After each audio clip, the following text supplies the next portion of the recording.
এই গণ অভ্যুত্থানে বিদেশে অবস্থানকারী বাংলাদেশিরা অত্যন্ত গুরুত্বপূর্ণ ভূমিকা পালন করেছেন। জাতি তাদের অবদান বিশেষভাবে স্মরণ করবে।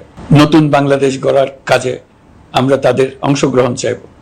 আমাদের একটি লক্ষ্য হবে বিদেশগামী এবং প্রত্যাবর্তনকারী প্রত্যেক প্রবাসী শ্রমিককে মর্যাদা ও সম্মানের সঙ্গে দেশে আসা এবং যাওয়া নিশ্চিত করা। সে ব্যাপারে শিগগিরই পদক্ষেপ নেওয়া হবে। বিদেশি অবস্থানরত সকলের কাছে আমার আবেদন, তারা যেন তাদের উপার্জিত অর্থ অফিসিয়াল চ্যানেলে দেশে পাঠান। দেশের অর্থনৈতিক সংকট উত্তরণে এই অর্থ বিশেষভাবে প্রয়োজন। কি ব্যবস্থা নিলে তাদের জন্য অফিসিয়াল চ্যানেলে অর্থ পাঠানো সহজ হবে সেটা সম্বন্ধে আমরা তাদের পরামর্শ নেব।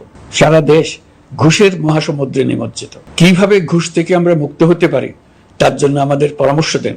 শুধু এই কাজটা নিয়ে অগ্রসর হতে পারলেই আমি মনে করি দেশের জন্য এই সরকার একটা গুরুত্বপূর্ণ অবদান রেখে গেছে বলে স্মরণীয় হয়ে থাকবে।